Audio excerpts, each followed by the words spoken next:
ஹல்லேலூயா. கரங்களை சத்தமா இல்லை சொல்லலாமா?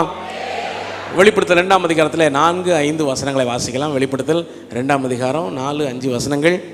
ஆனாலும் நீ ஆதியில் கொண்டிருந்த அன்பை விட்டாய் என்று உன் பேரில் எனக்கு குறைவுண்டு.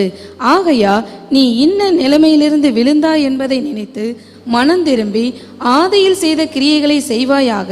இல்லாவிட்டால் நான் சீக்கிரமாய் உன்னிடத்தில் வந்து நீ மனம் திரும்பாத பட்சத்தில் உன் விலக்கு தண்டை அதனிடத்திலிருந்து நீக்கி விடுவேன். ஆமென். இது 4 வசனத்தை நம்ம எல்லாரும் சேர்ந்து வாசிக்கலாமா? ஆனாலும் நீ ஆதியில் கொண்டிருந்த அன்பை விட்டாய் என்று உன் பெயரில் எனக்கு ஒரு குறை உண்டு. ஆமென். இந்த வெளிப்படுத்தின விசேஷத்தில் 7 சபைகளை குறித்து ஆண்டவர் எழுதி வச்சிருக்கிறார். இது எல்லாமே யோவான் அப்போஸ்தலருக்கு ஆண்டவர் வெளிப்படுத்தி அவர் எழுதின காரியங்கள். அப்ப 7 சபைகளை குறித்து எழுதுகிறார். இந்த 7 சபைகளும் சபையின் 7 விதமான நிலைகளை சொல்லலாம், அல்லது 7 விதமான சபைகள் அப்படின்னு நம்ம சொல்லலாம். இந்த சபைகளை குறித்து சொல்லும் போது ஒவ்வொரு சபையை குறித்தும் ஒவ்வொரு காரியத்தை குறை இருக்குது அப்படிங்கிறாரு. அப்ப இந்த சபையை குறித்து சொல்றதை நீங்க பாருங்க. நீ ஆதியில் கொண்டிருந்த அன்பை விட்டாய் என்று உன் பேரில் எனக்கு ஒரு குறை உண்டு. ஸோ இந்த வருட கடைசி வந்திருக்க நம்ம ஆமென், புது வருடத்துக்கு ஆயத்தமாக என்ன செய்யணும், எப்படி ஆயத்தமாக வேண்டி இருக்குது, இந்த நாளில் ஆண்டவர் மூணு கூட பேச விரும்புகிறா. நம்ம ஆவிக்குரிய காரியங்களிலே, தேவனுக்கு அடுத்த காரியங்களிலே இன்னமுமாய் வளர வேண்டியது அவசியமாக இருக்கிறது. ஹல்லேலூயா. ஆதியில் கொண்டு அன்பை விட்டாய் அப்படின்னா உண்மையிலே விட்டுருக்கிறோமா? ஒரு ப்ராக்டிக்கலாக நீங்கள் எடுத்து பாருங்களேன். ஒரு 10 வருஷம் 20 வருஷம் முன்னாடி உள்ள நிலைமையை எடுத்தீங்கன்னா, அந்த காலத்தில் ஒரு ஆராதனை அப்படின்னா குறைஞ்சது 3 மணி நேரத்துலேருந்து 4 மணி நேரம் நடக்கும். அந்த காலத்து ஆராதனையில் இருந்தவங்களாம் இருக்கிறீங்களா? ஏன்னா அவங்களாம் கேட்டால் தெரியும். குறைஞ்சது 3 மணி நேரத்துலேருந்து, ஆமாம், பிரசங்கம் ஒரு 1.25 மணி நேரத்துலேருந்து 1.5 மணி நேரம் இருக்கும். ஒரு என்ன சொல்கிறது, ஒர்ஷிப்பே ஒரு முதல்ல ப்ரைஸு பாடல் பகுதி அது ஒரு 1/2 மணி நேரம், அதுக்கப்புறம் ஒரு ஒர்ஷிப்னு ஒரு 1 மணி நேரம். அந்த 1 மணி நேரமும் அநேகர் முழங்காலில் நிற்பாங்க. ஆமாம், அந்த 1 மணி நேரமும் என்ன சொல்கிறது, கண்ணீரோட ஜெபத்தோட, ஆமாம், பல்வேறு விதத்தில் எல்லாரும் ஆண்டுடைய சமூகத்தில் காத்திருப்பாங்க. அவ்வளவு அதிகமான நேரங்கள் ஆராதனைக்கு ஜனங்கள் முக்கியத்துவம் கொடுத்து அவ்வளோ நேரம் பொறுமையாக இருந்தாங்க. சமீபத்தில் ஒரு போதகர் சொன்னதை கேட்டு எனக்கு ஒரே சிரிப்பு. இந்த போதகர் ஒரு கன்வென்ஷனுக்கு போயிருந்திருக்கிறார்.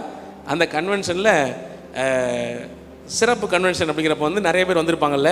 ஸோ கீழே இடம் இல்லாதனால சிறு பிள்ளைகளெல்லாம் மேடையை சுற்றி உட்கார வச்சுட்டாங்களாம். உட்கார வச்சோடனே இவர் பிரசங்கம் பண்ணும்போது கிட்ட நடப்பார்ல, நடக்கும்போது ஏதோ காலை சுரண்டுற மாதிரியே இருந்திருக்கு. இவர் சரி ஏதாவது பட்டிருக்கும் அப்படின்ட்டு அப்படியே கவனிக்காமல் போயிட்டே இருந்திருக்கிறாரு.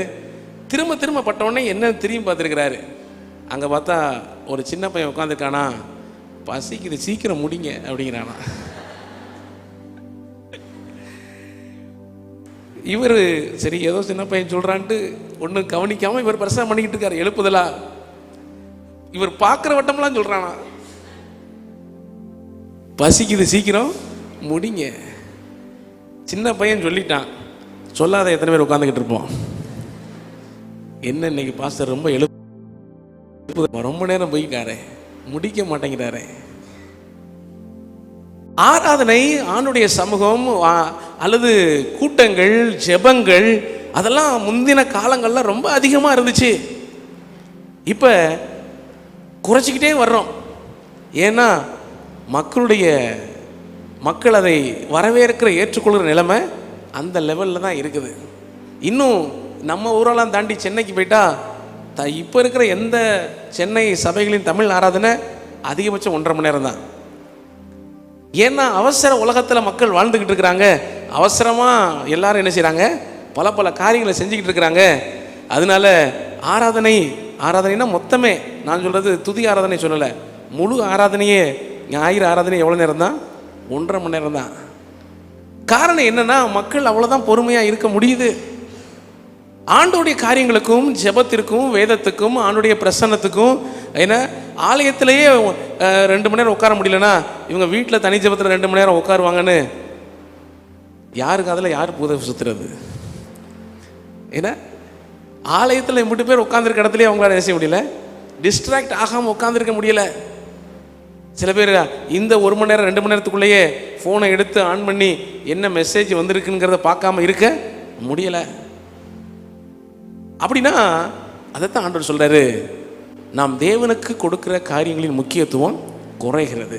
ஆதியில் கொண்டிருந்த அன்பை விட்டா என்று உன் பேரில் எனக்கு ஒரு குறை என்று. கொஞ்சம் நீங்கள் நம்முடைய வாழ்க்கையை யோசித்து பார்ப்போம். வருட கடைசி நோக்கி கடந்து வந்திருக்கிறோம். உண்மைதானா? ஆண்டவர் இப்படி நம்மோடு கூட பேசுகிற காரியம் உண்மைதானா? இல்லை மறுத்து உங்களால் சொல்ல முடியுமா? இல்லை ஆண்டவரே, நான் ஏற்கனவே இருந்ததை பார்க்கிலும் இப்போ ஆவிக்குரிய காரியத்தில் வளர்ந்துருக்கிறேன், தீவிரமாக செயல்படுறேன், நான் ஜெபத்தை கூட்டி இருக்கிறேன், வேத தியானத்தை அதிகரிச்சிருக்கிறேன், தேவனுக்காக செயல்படுகிற நேரங்களை நான் அதிகரிச்சிருக்கிறேன். எதை சொல்ல முடியும்? நம்ம இந்த வருடத்தின் கடைசியில் புதிய தீர்மானம் சொல்கிறேன் பாருங்க. ஆவிக்குரிய காரியத்திலும் மிக முக்கியமான ஒரு புதிய தீர்மானத்தை எடுக்க கர்த்தர் நமக்கு கிருபை செய்வாராக. ஹல்லேலூயா, ஹல்லேலூயா. பாருங்க, இந்த உலகத்தில் இருக்கிற மிக முக்கியமான சாத்தானின் ஒரு தந்திரம், ஒரு ட்ராப், ஒரு கண்ணி என்ன அப்படின்னா, நம்மோடு கூட சொல்லக்கூடிய சில காரியங்கள் என்னன்னா, சரி ஒத்து போவோம், காம்ப்ரமைஸ்.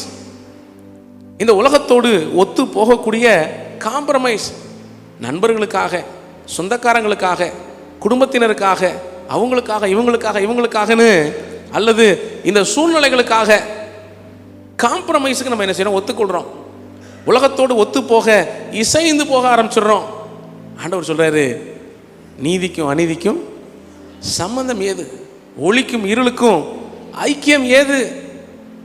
ஒன்று ஒளியா இருங்க அல்லது இருளா இருங்க, அல்லது நீதியா இருங்க அல்லது அநீதியா இருங்க, ரெண்டையும் இணைச்சு பாலம் போடாதீங்க. அல்லேலூயா. நம்ம நினைக்கிறோம் நம்ம ஆண்டுடைய பிள்ளை தான், இயேசுவின் ரத்தத்தினால் கழுவப்பட்ட தேவனுடைய பிள்ளை தான். ஆனாலும் என்ன செய்ய, இந்த உலகத்தில் தானே வாழ்கிறோம். சில காரியங்களை, தவறுகளை செய்யும்போது நம்மளும் ஒத்து போகத்தான் வேண்டியிருக்கு.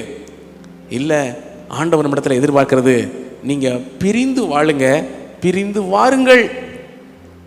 பல இடங்களில் பாருங்கள், ஆண்டவர் ஒரு பிரிவை ஏற்படுத்துகிறார். அது ரொம்ப முக்கியமானதாக இருக்குது. இன்றைக்கும் கூட நம்ம வாழ்க்கையில் அப்படிப்பட்ட ஒரு பிரிவு ஏற்படணும்.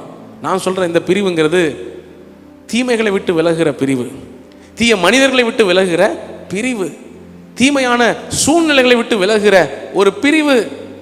தீமையான காரியங்களோட, தீமையான மனிதர்களோட ஒத்து போக வேண்டாம். இந்த செய்தியுடைய தலைப்பு அதுதான், உலகத்தோட ஒத்து போகாதிருங்க. நம்ம தேவனுடைய பிள்ளைகளாக இருந்தாலும் காலப்போக்கில் சில காரியங்களில் அப்படியே காம்ப்ரமைஸ் ஆகிட்டு வரோம். ஆண்டவர் எதையெல்லாம் வேண்டான்னு சொன்னாரோ ஒரு காரணத்தோடு தான் என்ன செய்கிறாரு? சொல்லியிருக்கிறார். அந்த காரணத்தை நம்ம புரிஞ்சாலும் புரியாட்டினாலும் கர்த்தருடைய வார்த்தைக்கு கீழ்ப்படிஞ்சோம்னா அது கடைசி வரை நம்முடைய வாழ்க்கைக்கு ஆசீர்வாதமாக இருக்கும். ஹல்லேலூயா. ஆண்டவர் இஸ்ரவேல் ஜனங்களை எகிப்திலிருந்து விடுதலையாக்கி கானானுக்கு நடத்திக்கிட்டு போகும்போது ஒரு முக்கியமான காரியத்தை கடைபிடிக்க சொல்றார். அது என்ன சொல்றாருன்னா, நீங்க அந்த கானான் தேசத்தில் இருக்கிற ஜனங்களோட எந்த விதத்திலும் ஐக்கியம் வைக்காதீங்க, அவங்களோட உடன்படிக்கை பண்ணாதீங்க, அவங்க மேல இரக்கம் பாராட்டாதீங்க, அவங்கள அத்தனை ஜனங்களையும் ஒருத்தர் விடாம அத்தனை பேரையும் அழிச்சிருங்க. ஏன் அழிச்சிருங்க அப்படின்னு சொல்றாரு? கொடுமைக்கார ஆண்டவரா? அந்த மக்களும் அந்த மனுஷர்களும் வாழ்ந்துட்டு போட்டுமே, எதுக்கு அவங்க வாட்டுக்கு காட்டிலேயோ மலையிலேயோ வாழ்ந்துட்டு போறாங்க, கானான் தேசத்தை நம்ம எடுத்துக்கிடுவோம் அப்படின்னு பலர் மனிதர்கள் கூட நினைச்சிருக்கலாம். ஆனால் ஆண்டவர் சொல்றதுல ஒரு அர்த்தம் இருக்குது. இவங்க ஆண்டவர் வார்த்தையை கேட்கறதாக, கீழ்ப்படுகிறதாக நினைச்சுதான் போய்கிட்டு இருக்கிறாங்க.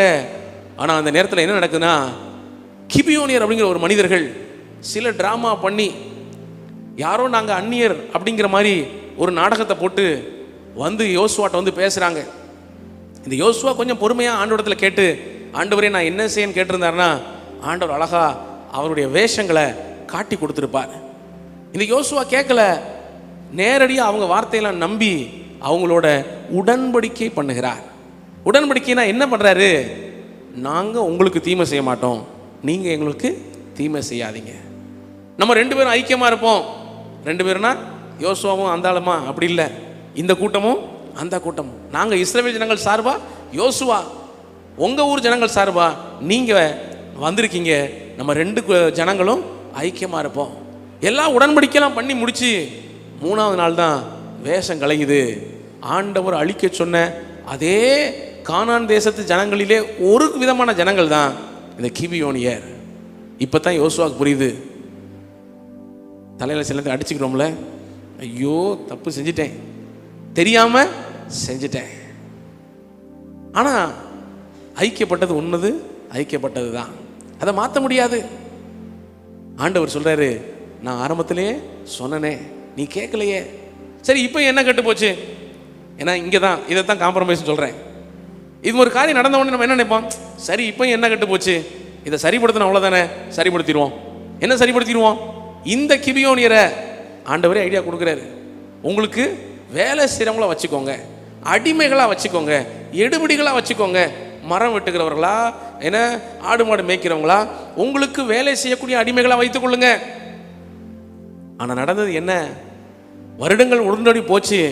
கொஞ்ச காலம் கழிச்சு பார்த்தா இந்த இஸ்ரவேல் ஜனங்கள் அந்த கானான் தேசத்து ஜனங்களுடைய எல்லா விக்கிரக வழிபாட்டுகளை கற்றுக்கிட்டு இவங்களும் விக்கிரகாரத்துக்கு இடம் கொடுத்தாங்க. காலம் முழுசும், சரித்திரம் முழுசும் இந்த இஸ்ரவேல் ஜனங்கள் பாவத்துக்குள்ள போறதுக்கு ஒரு முக்கிய காரணமாக அமைஞ்சிட்டது என்னன்னா, அன்றைக்கு அவர் பண்ண காம்ப்ரமைஸ். சரி, பரவாயில்ல, எப்பெல்லாம் சொல்லியிருக்கீங்க அந்த சம்பவத்தெல்லாம் யோசிச்சு பாருங்க, அது உங்கள் வாழ்க்கையில் தீமையை கொண்டு வர்றதா தான் இருந்திருக்கும். சரி, பரவாயில்ல, சரி, இது என்ன பெரிய காரியமா, இது என்ன பெரிய தீமையா, சரி, இந்த ஒரு காரியத்தை மட்டும் ஆண்டோட ஜோமனி மன்னிப்பு கேட்டுக்கிடுவோம். எத்தனை நேரத்தில் அப்படி நினைக்கிறோம்? ஆண்டோட ஜோமனிட்டு மன்னிப்பு கேட்டுக்கிறோம். சாலமோன் ராஜா பெரிய ராஜா, அவர் ஜெபம் பண்ண ஜெபத்தை கர்த்தர் கேட்டு உலகத்தில் யாருக்குமே இல்லாத ஞானத்தை கொடுத்தார்.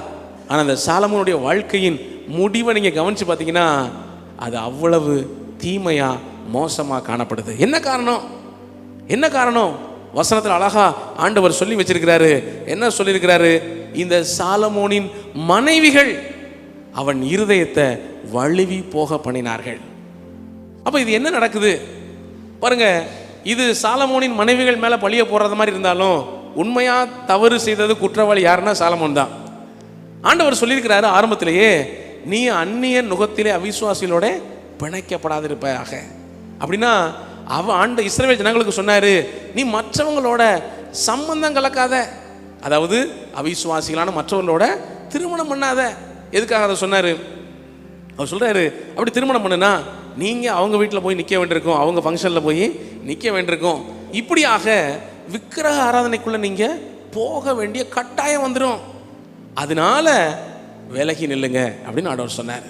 ஆனால் இந்த சாலமோன் எல்லாத்தையும் அறிஞ்சவர், பெரிய ஞானி, இந்த ஒரு விஷயத்தில் மட்டும் தவறு பண்ணிட்டார்.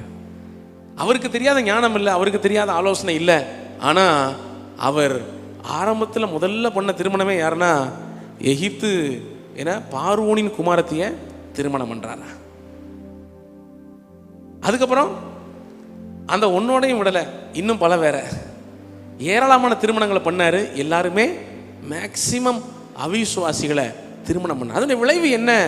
இவர்கள் விக்கிரகாராதனைக்கு நேராக என்ன செஞ்சாங்க? அவரை நடத்த ஆரம்பிச்சாங்க.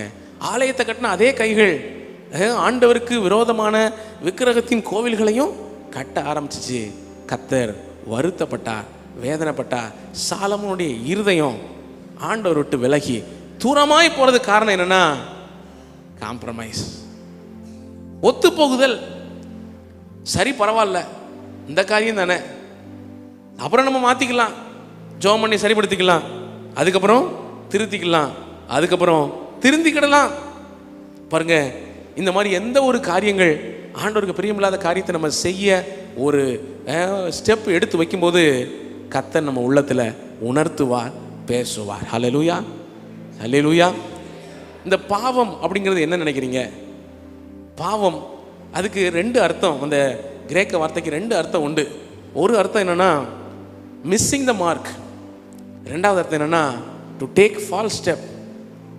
செய்ய வேண்டியதை செய்யாமல் இருக்கிறதுக்கு பேரும் பாவம் தான். ஒரு தவறான ஒரு ஸ்டெப்பை, ஒரு காரியத்தை செய்வதற்கு ஒரு ஸ்டெப் எடுத்து வைக்கிறதுக்கு பேர் தான் பாவம் தான். இந்த ஆண்டவர் நிச்சயமாக எல்லாரோடும் பேசுவார், உணர்த்துவார். ஆனால் அந்த உணர்த்துதலை தட்டுதல் பண்ணிட்டு நம்ம ஒரு ஃபால்ஸ் ஸ்டெப் என்ன செய்கிறோம்? எடுத்து வைக்கிறோம். என்ன எடுத்து வைக்கிறோம்? சரி, பரவாயில்ல, பார்த்துக்கலாம், அப்புறம். நம்ம ஆண்டவர் கிருபையுள்ளவர் தானே, அவர் மன்னிப்பார், ஏற்றுக்கொள்வார், ஜெபம் பண்ணி சரிப்படுத்திக்கிடலாம். இந்த நாளிலே உலகத்தோடு ஒத்து போகாதிருங்க, உலகத்தை விட்டு விலகி கடந்து நில்லுங்க. ஹல்லேலூயா, ஹல்லேலூயா. ஆண்டவர் அவ்வப்போது சொல்லியிருக்கிறாரு, பிரிந்து வாருங்கள்.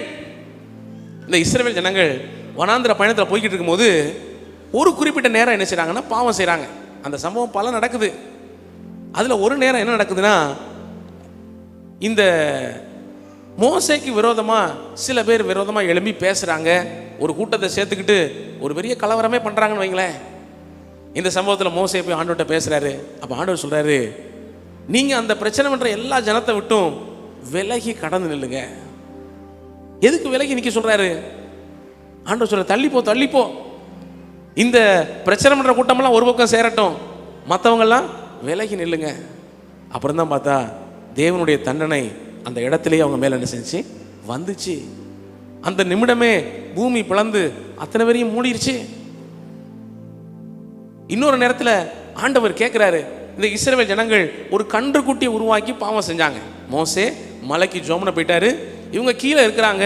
ஆரோனுடைய தலைமையில் ஒரு கன்றுக்குட்டியை உருவாக்கி அதை வச்சு பயங்கரமான விக்கிரக ஆராதனை பாவங்கள்லாம் நடக்குது. இந்த மோசே இறங்கி வர்றாரு. இறங்கி வந்தவர் கீழே வரைக்கும் வராமல் கொஞ்சம் உயரமான மலையில் நின்றுக்கிட்டு அங்கேருந்து கேட்குறாரு, கத்தர் பட்சம் நிற்கிறவங்க யார்? அவங்க இந்த மலை பக்கத்துக்கு வாங்க. அங்கே ஒரு பிரிவை ஏற்படுத்துகிறார் ஆண்டவர். நான் கத்தர் பட்சம் நிற்கிறேன்னு சொல்கிறவெல்லாம் மலைக்கிட்ட வா. லேவி கோத்திரமெல்லாம் வர்றாங்க. லேவி கோத்திரம் மட்டும் என்ன செய்யாங்க? முன்ன வர்றாங்க. அவங்களுக்கு என்ன சொன்னார் தெரியுமா? நீ அப்பா, அண்ணன், தம்பி, அக்கா, தங்கச்சி யாரையும் பார்க்காத, பாவம் செஞ்ச நபர் யாரானாலும் பட்டயத்தை எடுத்துட்டு போய் வெட்டு செஞ்சாங்க. அப்ப பாருங்களேன், ஆண்டவர் ஒவ்வொரு இடத்திலும் ஒரு பிரிவை உண்டாக்குகிறார். இந்த நாளிலே வருடத்தின் கடைசியில் வந்திருக்க நம்ம வாழ்க்கையில் இன்னைக்கு ஒரு பிரிவு என்ன செய்யட்டும்? உண்டாகட்டும். நம்முடைய மனதிலே, நம்முடைய செயல்பாடுகளிலே, நம்முடைய கிரியைகளிலே இன்னைக்கு ஒரு மாற்றம் உண்டாகட்டும். பாவத்துக்கும் பரிசுத்தத்துக்கும் வித்தியாசத்தை உண்டு பண்ணுகிற ஆண்டவர். ஹல்லேலூயா. அவர் நீதிக்கும் அநீதிக்கும் வித்தியாசத்தை உண்டு பண்ணுகிறவர்.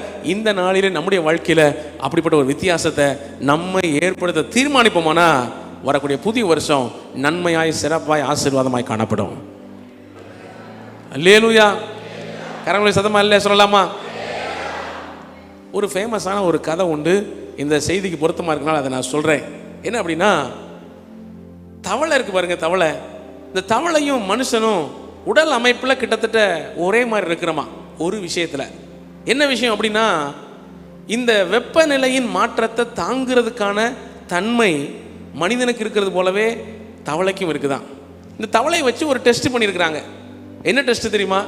இந்த ஒரு தவளையை பிடிச்சி ஒரு அடுப்பில் ஒரு பாத்திரத்தில் தண்ணியை வச்சு இந்த தவளையை பிடிச்சி தண்ணியில் போட்டாங்க. உங்களுக்கு தெரியும், தண்ணியில் தவளை அழகாக என்ன செய்யும்? மிதக்கும். அது உயிர் வாழும் தண்ணி, அதுக்கு பிரச்சனையே கிடையாது. அப்படி அது மிதந்து வந்துக்கிட்டு இருக்கும்போது அடுப்பை பொருத்தி வச்சுட்டாங்க.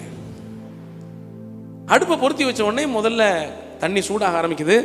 லேசாக சூடாக ஆரம்பிக்கும் போது பார்த்தீங்கன்னா, நம்ம எப்படி மனிதன் உடம்பு மாதிரியே தான் அந்த சூட்டுக்கு ஏற்ற மாதிரி தன் உடம்பை மாற்றிக்கொள்ளும். அப்போ இந்த சூடு என்ன செய்யாது? உடம்பை தாக்காது, உடம்பை அஃபெக்ட் பண்ணாது. அப்போ இந்த தவளை என்ன செய்யுது? அந்த சூட்டுக்கு ஏற்ற மாதிரி தன் உடலை மாற்றிக்கிறதுனால அது ஜாலியாக மிதந்து வருது. வெறும் குளிர் தண்ணி நல்லா தான் இருக்கும், அது லேசாக வெது வெதுப்பு ஆகிடன்னு நல்லா இருக்கும் தெரியுமா? அப்படியே ஒரு சுகமாக என்ன செய்யும்?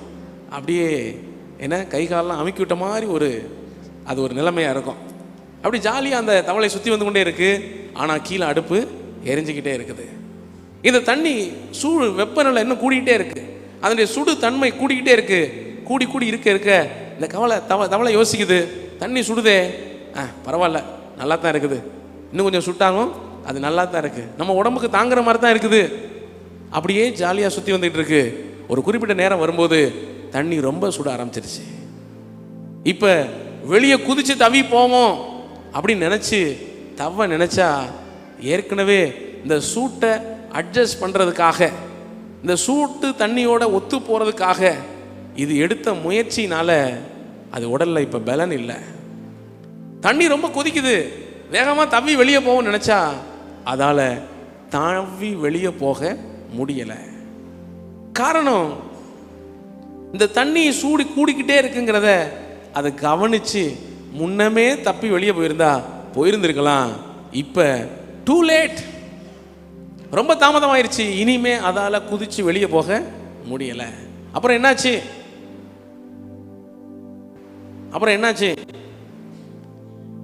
அதை எடுத்து ஒரு சைனாக்காரங்களை கொடுத்தோம்னா அழகா வெட்டி பீஸ் போட்டு சாப்பிட்ருப்பாங்க.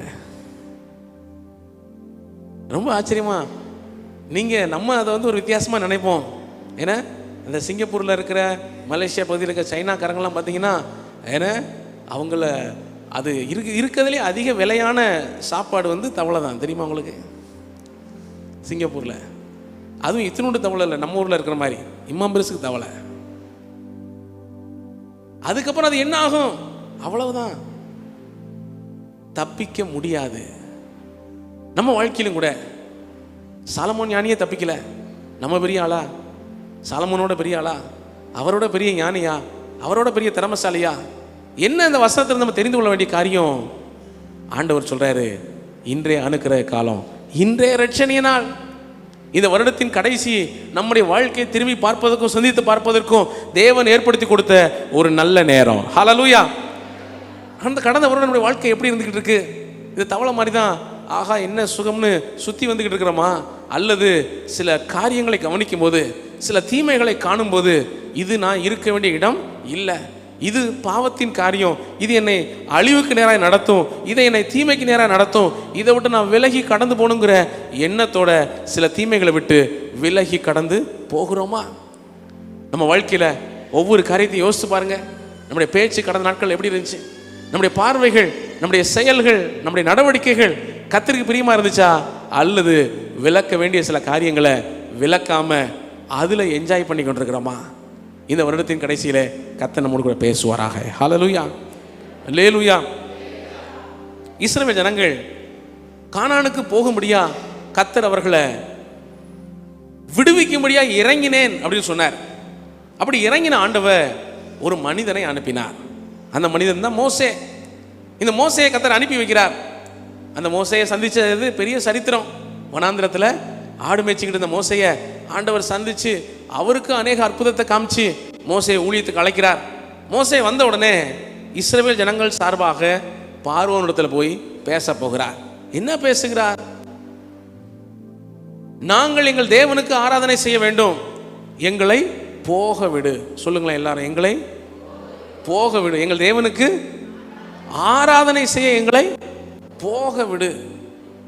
இந்த காரியத்தை போய் சொன்ன உடனே முதல்ல மோசே இவங்களை விரட்டி அடிக்கிறாரு. பார்வோன் இவங்களை விரட்டி அடிக்கிறாரு, தண்டனை கொடுக்குறாரு, வேலையை அதிகமாக்குறாரு, சில காரியங்கள்லாம் செஞ்சுட்டு இருக்கிறாரு. ஆனாலும் இவங்க விடலை. இவங்க கோரிக்கையில் உறுதியாக இருக்கிறாங்க. திரும்ப திரும்ப வந்து கேட்குறாங்கன்னு உடனே அதுக்கப்புறம் பார்த்தா காம்ப்ரமைஸுக்கு வர ஆரம்பிக்கிறார். திரும்ப திரும்ப கேட்டது மட்டும் இல்லை, தேவன் அற்புதமாக பல காரியங்களை செஞ்சுக்கிட்டு இருக்கிறார். ஆமாம், தவளை அனுப்புகிறாரு, ஏன்னா பேனை அனுப்புகிறாரு, அங்கே நதியெல்லாம் அந்த நைல் நதியெல்லாம் ரத்தமாகுது. பல காரியங்கள் நடந்த உடனே இந்த பார்வோனின் இருதயமும் கொஞ்சம் மாறுது. இனிமேலும் இவங்களை நம்ம எதுக்க முடியாது, காம்ப்ரமைஸுக்கு வருவோம். அதுதான் சொன்னேன், ஒத்துப்போங்கள். பல நேரத்தில் பலரும் சொல்லக்கூடிய காரியம் என்னது? ஒத்துப்போங்கள். ஆமாம், ஒரு குடும்பத்தில் சண்டை வந்துச்சுன்னு வைங்களேன், கணவன் மனைவிக்குள்ள எல்லாரும் என்ன சொல்லுவாங்க? பெரியவங்களாம் என்ன ஆலோசனை செய்வாங்க? சொல்லுங்க. சரி, சமாளித்து ஒத்து என்ன செய்யுங்க, போங்க. ஆனால் அதுக்கும் ஒரு பாயிண்ட் இருக்கு. அந்த ஒத்து போகிறதுக்கும் ஒரு அளவு இருக்குது. ஏன்னா அந்த ஒத்து போகிற காரியத்துக்கும் ஒரு லிமிட் இருக்குது. சில ஆவிக்குரிய காரியங்களையும் நம்ம சாக்ரிஃபைஸ் பண்ணி ஒத்து போக வேண்டிய அவசியம் இல்லை. எந்த அளவுக்கு நம்ம ஒத்து போகலாம், எந்த அளவுக்கு நம்ம இறங்கி போகலாம். பல நண்பர்கள் இருக்கிறாங்க, சொல்லுவாங்க, என்ன நீ முந்தி மாதிரி எங்களோட இப்போ நட்பாகவே இருக்கிறது இல்லை. ஆமாம், அவங்களோட நட்பாக இருந்தால் உங்களுடைய ஆவிக்குரிய காரியம் பாதிக்கப்படுமானா அவங்களோட உள்ள நட்பை குறைத்து கொள்ளுங்க. ஹல்லேலூயா. எந்த அளவுக்கு நம்ம ஒத்து போகலாம், அதுக்கு ஒரு அளவு இருக்குது. இங்கே இந்த பார்வோன் சொல்றாரு, பல காம்ப்ரமைஸ் சொல்றத இந்த வசனத்துல நான் காட்டுறேன் பாருங்க. அவர் சொல்றாரு, ஆராதனைக்கு போகணும்னு சொன்ன உடனே ஒரு குறிப்பிட்ட நேரத்தில் சரிங்கிற சம்மதத்துக்குள்ள வர்றாரு. வலிட்டு என்ன சொல்றாருன்னா, ஆராதனை தானே செய்யணும், இந்த தேசத்திலே ஆராதனை பண்ணுங்க. யாத்திராகமம் 8ஆம் அதிகாரம் 25ஆம் வசனத்தை வாசிக்கலாம். யாத்திராகமம் 8:25. அப்பொழுது பார்வோன் மோசேயையும் ஆரோனையும் அழைப்பித்து, நீங்கள் போய் உங்கள் தேவனுக்கு தேசத்திலே தானே பலியிடுங்கள் என்றான். ஆமென். உங்கள் தேவனுக்கு தேசத்திலே தானே, எல்லாரும் சொல்லுங்களேன், உங்கள் தேவனுக்கு. ஆமா, தேசத்திலே தானே பலி. அப்படின்னா என்ன? கண்டிப்பா வெளியே போய் தான் ஆராதனை செய்யணுமா என்ன? இங்கேயே ஆராதனை செய்யுங்க. இது கேட்ட உடனே என்ன தோணும் நமக்கு? இது நல்ல ஐடியாவா இருக்கு. ஏன்னா பார்வோன் இன்னும் கூட எக்ஸ்ட்ரா சொல்லியிருப்பாரு, நானே உங்க எல்லாருக்கும் ஆராதனைக்கு இடத்தையும் தாரேன், ஆராதனைக்கு பலி பொருளையும் தாரேன், என்னென்ன வேணுமோ வாங்கிக்கோங்க, எல்லாத்தையும் அரசாங்கத்திலேருந்து நான் என்ன செய்கிறேன், தருகிறேன், இங்கேயே பலி செலுத்துங்க, கொண்டாடுங்க, உங்க தேவனை ஆராதனை செய்யுங்க. பாருங்களேன், இந்த தேசத்தில் நானே இருங்க, இங்கேயே நீங்க என்ன செய்யுங்க, பலி செலுத்துங்க. இதுல என்ன தப்பு இருக்குது? என்ன தப்பு இருக்குது? ஆனா மோசே சொல்றாரு, இல்ல இல்ல, எங்கள் தேவனுக்கு ஆராதனை செய்யணும்னா நாங்க தேசத்திலிருந்து கிளம்பி 3 நாள் பிரயாண தூரம் போய் அங்க போய் தான் எங்கள் தேவனுக்கு ஆராதனை செலுத்துவோம். அல்லேலூயா. ஏன் 3 நாள் போனோம்? இந்த தேசத்துல பலி செலுத்தினா என்ன? பாருங்க, சாத்தானுடைய பார்வோனுடைய திட்டம்லாம் என்னன்னா, தேவனுடைய வார்த்தைக்கு முழுமையா கீழ்ப்படியாம அரைகுறையா கீழ்ப்படிய வைக்கிறது சாத்தானுடைய திட்டம். எல்லாரும் சொல்லுங்களேன், அரைகுறை கீழ்ப்படிதல். பல நேரத்தில் நம்ம வாழ்க்கையிலையும் ஆண்டவர் நம்மோட கூட பேசுறாருல, உணர்த்துறாருல, சில காரியங்களை குறித்து கர்த்தர் நம்மோடு கூட பேசுவார். திருந்த வேண்டிய, சரிப்படுத்த வேண்டிய, விளக்க வேண்டிய காரியங்களை குறித்து கர்த்தர் பேசுவார். பேசும்போது நமக்குள்ள என்ன தோணும்? ஆரம்பத்தில் என்ன தோணும்னா, ஆலயத்தில் இருக்கும்போது ஆமேன், நம்ம இன்னைக்கு அப்படியே செஞ்சிட வேண்டியதுதான், அப்படியே இன்னைக்கு நம்ம உபவாசம் இருக்கிறோம், இன்னைக்கு ஜெபிக்கிறோம், எல்லா தீமையும் விளக்குறோம், தேவையில்லாத இந்த நண்பர்கள் ஏன்னா வேற ஃபோனெல்லாம் பிளாக் பண்ணுறோம், அல்லேலூயா, தேவையில்லாத சில ஆப்புகள் எல்லாம் டெலீட் பண்ணுறோம். நான் சொல்றது எத்தனை பேர் புரியுது? இது ஆலயத்தில் இருக்கும்போது பயங்கரமான தீர்மானம் எடுப்போம், வீட்டுக்கு போனோடனே சரி சில காரியங்களை விளக்கிக்கலாம், ஆனால் எல்லாத்தையும் விளக்க முடியாது. காம்ப்ரமைஸ், அரைகுறையான கீழ்ப்படிதல். அரைகுறையான கீழ்ப்படிதல் கீழ்ப்படியாமைக்கு சமம். அல்லேலூயா. நீங்க முழுசுமே கீழ்ப்படியாம இருந்தா அது எவ்வளவு பெரிய தீமையான காரியமோ அதே தான் அரைகுறையான கீழ்ப்படிதல். இந்த அரைகுறையான கீழ்ப்படிதலை கொண்டு வர்றதுக்காகத்தான் அன்னைக்கு பார்வோன் முயற்சி பண்ணா, இன்னைக்கு சாத்தானும் பல மனிதர்கள் மூலமா நம்முடைய வாழ்க்கையில முயற்சி பண்ணி கொண்டிருக்கிறான். ஸோ அதை குறித்து நம்ம கவனமா இருங்க. 3 நாள் பிரயாண தூரம் நாங்கள் போகணும்னு சொல்றாங்க. இந்த 3 நாள்னா என்னதுங்க? அதனுடைய அர்த்தம் என்ன? பைபிளில் பாருங்க, இயேசு கிறிஸ்து மரித்து அடக்கம் பண்ணப்பட்டு 3ஆம் நாள் உயிரோடு கூட எழும்பினார். அல்லேலூயா. அப்படின்னா என்ன அர்த்தம்? 3 நாள் எங்க இருந்தாரு? கல்லறைக்குள்ள இருந்தாரு. அல்லேலூயா. நீங்க 3 நாள் பிரயாண தூரம் போறீங்கன்னா என்ன அர்த்தம் தெரியுமா?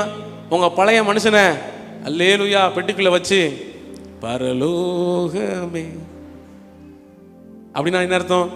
பெட்டிக்குள்ள வச்ச மனுஷன் இனி எழும்ப மாட்டார். ஒருவேளை பெட்டியை தட்டிட்டார்னா என்ன ஆகும்? அவ்வளவுதான். அத்தனை பேரும் ஓடுவாங்க. சிலருக்கெல்லாம் குளிர் காய்ச்சல். அப்படின்னா மரிச்ச மனுஷன் இனி எழும்ப கூடாது. ஆமாவா இல்லையா? அதுதான் ஆண்டவர் சொன்னார். 3 நாள் பிரயாண தூரம். அப்படின்னா ஒரு எப்படி பழைய மனிதன் மரித்து கல்லறைக்குள்ள வைக்கப்படுகிறானோ அதுபோல நம்முடைய வாழ்க்கையின் தீமையான காரியங்களை விட்டு முற்றிலுமாய் விலகிறது. ஹல்லேலூயா. அதுதான் முழுமையான கீழ்ப்படிதல். அதனால தான் ஆண்டவர் சொன்னார், நீங்க 3 நாள் பயணம் பண்ணி போய் அங்க போய் கர்த்தரை என்ன செய்யுங்க, ஆராதிங்க. யோசித்து பாருங்களேன், 3 நாள் என்ன, 30 வருஷம் கழிச்சே இந்த நபர்கள் யாரு? இந்த இஸ்ரவேல் ஜனங்கள் நாங்கள் எகிப்துக்கு திரும்பி போவோம்னு சொல்லிக்கிட்டு இருந்தவங்க. ஏன்னா இவங்க 3 நாள்ல இருந்தா கூட திரும்பி வந்திருப்பாங்க. திரும்பியே வர முடியாத தூரத்தில் போனவங்க கூட என்ன செஞ்சிருந்தாங்க, நாங்கள் எகிப்துக்கு போனால் நலமா இருக்கும். நம்ம வாழ்க்கையில் அப்படி என்ன எப்பயாவது வருதா? என்னுடைய பழைய வாழ்க்கைக்கு நான் போனால் நலமா இருக்கும், நான் பழைய காலத்தில் செய்த தீமைகளை செய்து கொண்டிருந்தா நலமா இருக்கும், அந்த பாவங்களை செய்து கொண்டிருந்தா எனக்கு மகிழ்ச்சியா விருப்பமா இருக்கும். 3 நாள் ஆண்டவர் சொல்றாரு, 3 நாள் பிரயாண தூரத்தில் போங்க. அப்படின்னா நம்முடைய பழைய பாவ மனிதனை முற்றிலுமாய் அடக்கம் செய்து விடுங்க. ஹல்லேலூயா, ஹல்லேலூயா. ஆமா, மரித்த மனிதன் இனி எழும்போது இல்லை. அதுபோல நம்முடைய எல்லா பழைய காரியங்களும் தீமைகளும் முற்றிலுமா நம்மளை விட்டு விலக்கப்படட்டும். எந்த விதமான காம்ப்ரமைஸுக்கு இடம் கொடுக்காம ஆண்டவரை நெருங்கி சேர்வர்களாக காணப்படுவோம். ஹல்லேலூயா, அல்லேலூயா. ஆமா, சின்ன சின்ன பாவங்கள், சின்ன சின்ன தீமைகள், சின்ன சின்ன தேவனுக்கு பிரியமில்லாத காரியங்கள், இவைகளை செய்ய வேண்டும் என்று சொல்லி சாத்தான் நம்மளை என்ன செய்யறான்? தூண்டுகிறான். சாத்தான் நம்மளை தூண்டுகிறான். ஆமா, கொஞ்ச நாளுக்கு முன்பாக சென்னையில் ஒரு சம்பவம் நடந்துச்சு. ஒரு பெண், நடந்த சரித்திர நியூஸில் வந்தது தான். ஒரு பெண் பிள்ளைவே கொண்டுட்டாங்க, ஞாபகம் இருக்கா? ஏன்னா ஆமாம், அந்த சகோதரியுடைய தவறான வாழ்க்கைக்கு பிள்ளை இடையூறாக இருக்குன்னு சொல்லி பிள்ளைவே கொண்டு போட்ட ஒரு சகோதரி. அந்த சகோதரியுடைய எப்படி இந்த தவறான பழக்கம் தோங்குச்சு அப்படின்னதுக்கு அவங்க சொன்ன காரணம் ரொம்ப ஆச்சரியமாக இருந்துச்சு. என்னன்னா, மிஸ்டு கால். ஏதோ ஒரு தவறா தெரியாத யாரோ ஒருத்தன் தெரியாமல் ஒருத்தன் மிஸ்டு கால் வந்திருக்கு. இது என்ன மிஸ்டு கால்னு கால் பண்ணாங்க. அது யாருன்னு பேசுனாங்க. யாரோ ஒருத்தனா சரி தேவையில்லை வச்சிட வேண்டியதானே. அதை பேசுனாங்க. அந்த பேச்சு தொடர்ந்துச்சு. அது பாவமாக மாறுச்சு. அது அவங்களுக்குள்ள தீமையாக பெருகுச்சு. இப்போ எங்கே இருக்காங்க? புழல்ல கழி தின்னுக்கிட்டு இருக்காங்க. அது இருக்கட்டுங்க, பிள்ளை போச்சே, வாழ்க்கை போச்சே, எதிர்காலம் போச்சே. அந்த நினைவு ஒவ்வொரு நிமிடமும் அவங்கள கொல்லாதா? எவ்வளோ முட்டாள்தனமாக நான் செஞ்சேன்னு அந்த எண்ணம் அவங்கள கொல்லாதா? இப்போ பாருங்களேன், சின்ன காரியங்களை காம்ப்ரமைஸ் பண்ணுறது, ஒத்து போகிறது பல பெரிய பெரிய பெரிய பெரிய தீமைகள் நேராக கொண்டு சென்று விடுது. இந்த நாளிலே தீமைகளை, பாவங்களை நம்ம விட்டு விலக்கி விடுவோம். ஹல்லேலூயா, ஹல்லேலூயா. ஆமாம், ஒவ்வொரு கம்யூனியன்லேயும் கர்த்தருடைய பந்தி அடுத்த வாரம் இருக்குது. அதுக்கு முன்னாடி நான் அவ்வளவு கருத்தாக சொல்கிறேன். கர்த்தருடைய பந்தினா அது எவ்வளோ பயபக்தியோட பங்கு பெற வேண்டிய காரியம். அதை எவ்வளவு பயபக்தியோட பங்கு கொள்ளணும். அப்படி பயபக்தி இல்லாமல் அதில் பங்கு பெற்றா அதில் எவ்வளோ தீமை. அதுக்காக நான் பாவத்திலே நிலைக்கிறேன்னு எழுந்து போகாதீங்க. பழைய பாவ வாழ்க்கை விட்டு விலகுங்க, மனம் திரும்புங்க, பரிசுத்தமாகுங்கன்னு எவ்வளவு சொல்கிறேன். சிலர் என்கிட்ட சொல்கிறாங்க, பாஸ்டர் என்ன குடும்பத்தாருக்கு எல்லா கூட்டணட்டும் தெரிஞ்சிடும்ல. எனக்கு ஃபோன் பண்ணி சொல்கிறாங்க, பாஸ்டர் துணிகரமாய் கம்யூனியில் கலந்து கொள்கிறார். நீங்கள் எவ்வளவு வசனத்தை பற்றி சொல்கிறீங்க. ஒவ்வொருத்தருடைய வாழ்க்கையும் எனக்கு தெரியாதுல. வசனத்தை சொல்லிட்டா வசனம் எல்லாருடைய உள்ளத்திலும் கிரியை செய்யும். துணிகரமாய் இவங்க நடக்கிறாங்க, இந்த நபர் நடக்கிறாங்க, கர்த்தருக்கு பயப்படாம தீமையாய் பாவமாய் நடக்கிறாங்க. கர்த்தருடைய பந்தியிலையும் வந்து உட்கார்றாங்க பாஸ்டர். சிலரை குறித்து சொல்லப்படுகிற சாட்சி, கர்த்தர் எல்லாம் வச்சு அறிந்தவராக இருக்கிறார். இந்த வருட கடைசியில் இதுவரை நம்முடைய வாழ்க்கையில் எப்படி இருந்தாலும் இந்த வருட கடைசியில் நம்மை மாற, சரியாக, பரிசுத்தமாக, தீமை விட்டு விலக தீர்மானிப்போம். ஹல்லேலூயா. அரைகுறை கீழ்ப்படிதல், அதைத்தான் அந்த பார்வோன் சொல்றான். இந்த தேசத்திலே இருங்க, பலி தானே செலுத்தணும், பலி செலுத்துங்க. இந்த தேசத்திலே பலி செலுத்துங்க. இது எதா இருக்குன்னா, எல்லா பழைய பாவ வாழ்க்கையோடைய நீங்க ஆண்டவரையும் தேடுங்க. ஏன்னா உங்க பழைய எந்த காரியத்தையும் விடாம, பழைய பாவத்தை விடாம, பழைய தீமையை விடாம ஆண்டவரை மட்டும் என்ன செய்யறது? பிடிச்சிக்கிறது. அதை குறித்து சமீபத்தில் ஒன்று வாசித்தேன். ரொம்ப சிரிப்பு தான், அதே நேரத்தில் வேதனைக்குரிய சிரிப்பு. இப்போ உள்ள காலம் எப்படி இருக்கான்? பைபிளில் கெட்டகுமாரன் சரித்திரத்தை வாசிக்கணும்ல. கெட்டகுமாரன் எல்லாத்தையும் பாவத்தை செய்து பணத்தை எல்லாம் நஷ்டப்படுத்தி குறைவுபட்டு கடைசியில் பன்றி மேய்ச்சிக்கிட்டு இருக்கிறான். அவனுடைய சரித்திரத்தை என்ன வாசிக்கிறோம்? பன்றி மேய்த்து கொண்டு வந்து அவன் ஒரு நாள் புத்தி தெளிந்து எழுந்து அப்பாட்ட வந்தான்.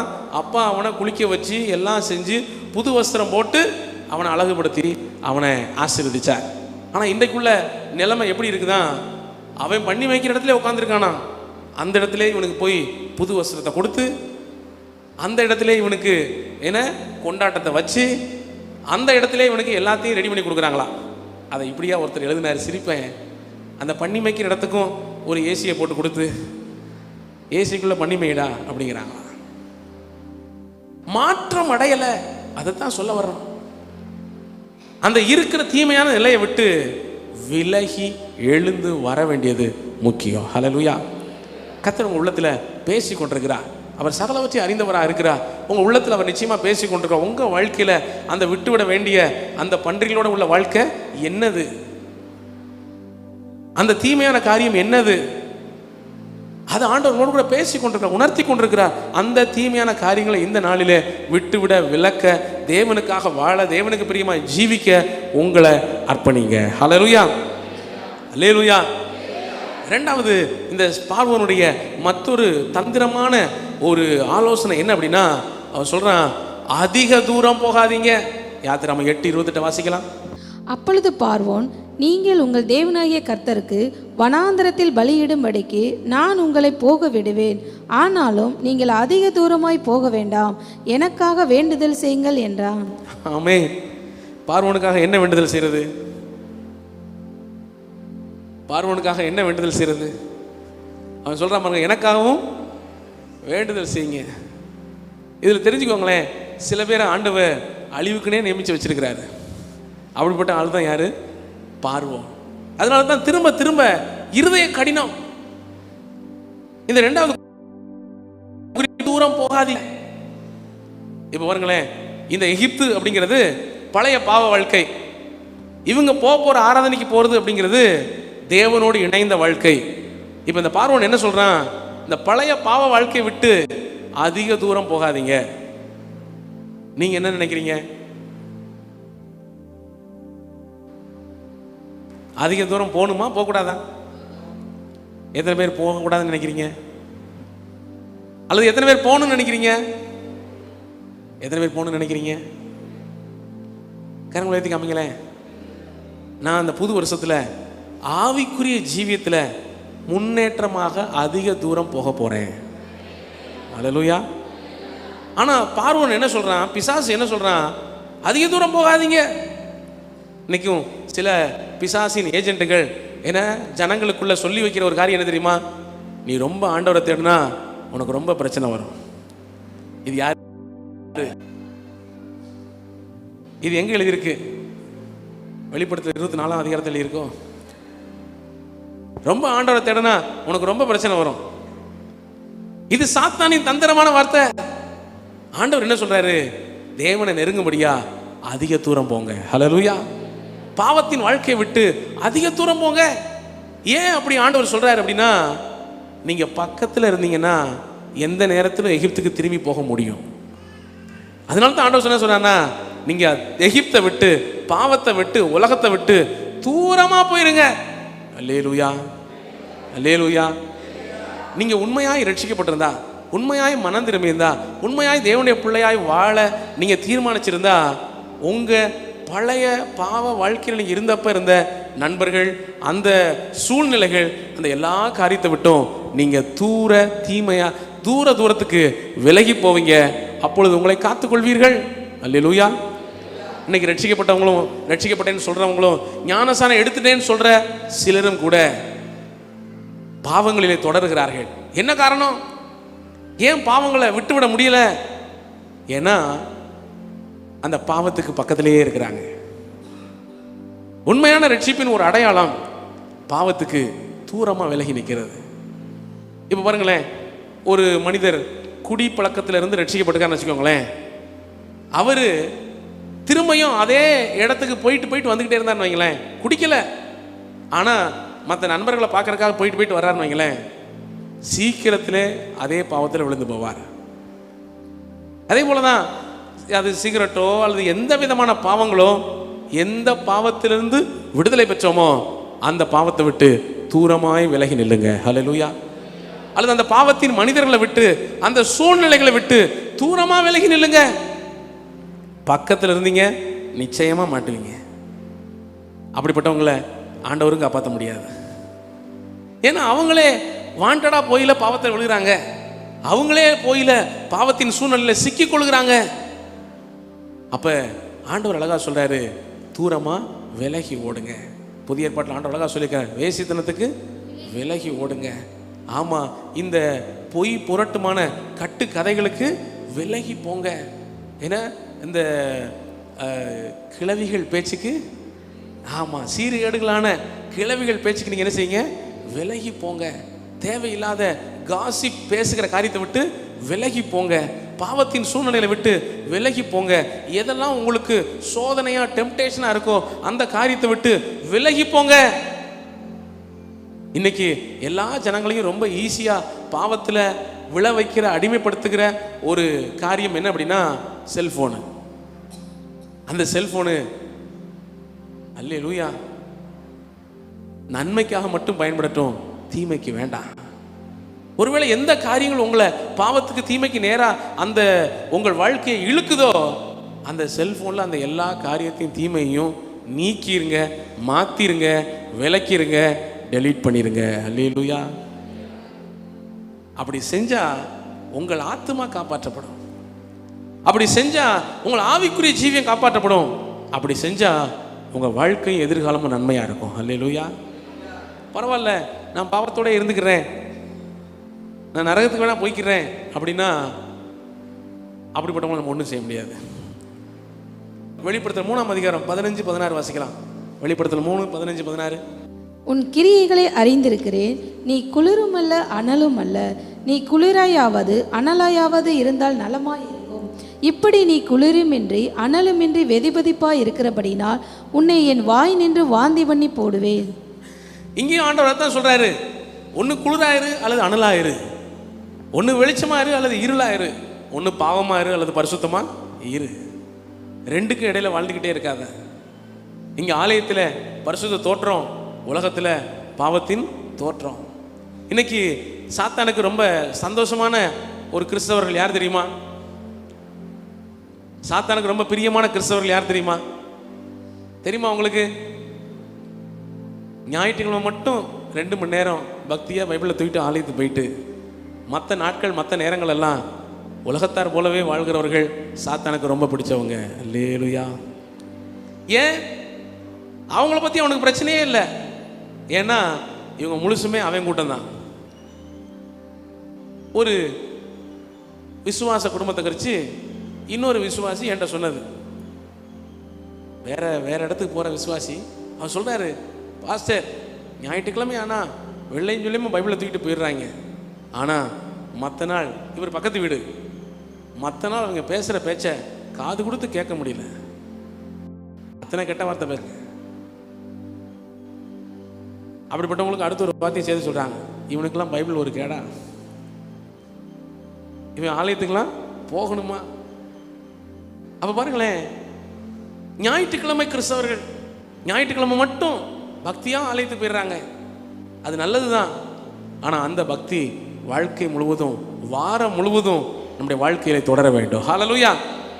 நம்மை பார்க்கிறவர்கள் ஆண்டவரை பார்க்கும் விதமா நம்முடைய சொல்லும் செயலும் நம்முடைய கிரியைகளும் கர்த்தருக்கு பிரியமானதாக காணப்படணும், கர்த்தரை மகிமைப்படுத்துகிறதாக இருக்க வேண்டும். ஹல்லேலூயா. அதிக தூரம் போகாதீங்க. பார்வன் சொல்றான், எத்தனை பேர் அதிக தூரம் போக போறீங்க? ஏன்னா ஆண்டவர் சொல்றாரு, இங்கே என்னுடைய சமூகத்தை நெருங்கி வாருங்க, அவருடைய சமூகத்தை, அவருடைய பிரசன்னத்தை நெருங்கி வாருங்கன்னு ஆண்டவர் கூப்பிடுகிறார். இன்றைய தினம் அந்த தீமையை, அந்த எகிப்தை, அந்த உலகத்தை, அந்த சாத்தானி கிரியைகளை விட்டு விலகி தேவனை நான் நெருங்கி சேர போறேன்னு சொல்றவங்க சத்தமரலே சொல்லலாமா?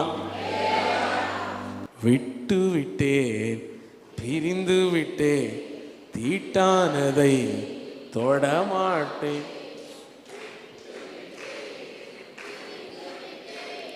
தீட்டானதை தொடமாட்டேன்.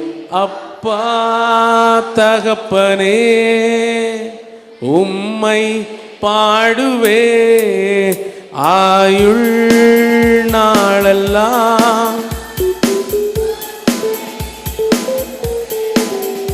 அப்பா உம்மை பாடுவே ஆயுள் நாளெல்லாம், உம்மை உயர்த்துவே. எத்தனை பேர் உண்மையா பாடுனீங்க? ஆமென். கர்த்தர் புதிய வருஷத்துல பரிசுத்தமா உங்களை ஆசீர்வதிப்பாராக. மூணாவது, இந்த பார்வோனுடைய ஒரு காம்ப்ரமைஸ் என்ன தெரியுமா? ஆண்கள் மட்டும் போங்க. அல்லேலூயா. அப்படின்னா என்னன்னா, குடும்பத்தில் ஒருத்தர் மட்டும் போங்க.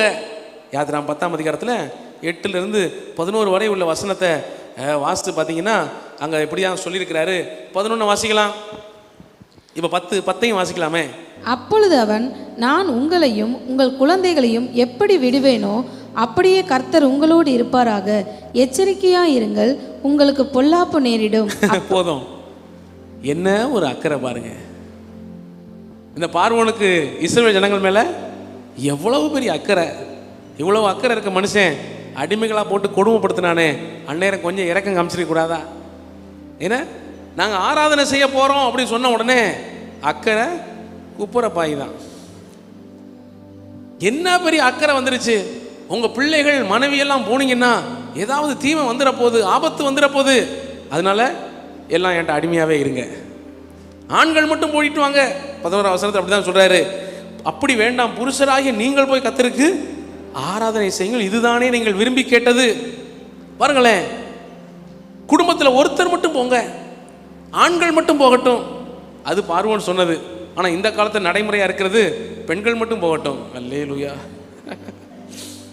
பல குடும்பத்தில் என்ன நடக்குது? பெண்கள் மட்டும் ஆலயத்துக்கு வர்றவங்களா இருக்கிறாங்க, பெண்கள் மட்டும் பக்தியா இருப்பாங்க. வீட்டுக்காரரு, அதான் நீ போறீல போதும், எனக்கும் சேர்த்து ஜெபம் பண்ணிட்டு வா, எனக்கும் சேர்த்து ஜெபம் பண்ணிட்டு வா. இல்ல, குடும்பமாய். அல்லேலூயா. அதைத்தான் வசனத்தின் ஆரம்பத்தில், செய்தியின் ஆரம்பத்தில் கூட சொன்னேன். அவரவருடைய ஆத்மாவுக்கு அவரவர் உத்தரவாதி.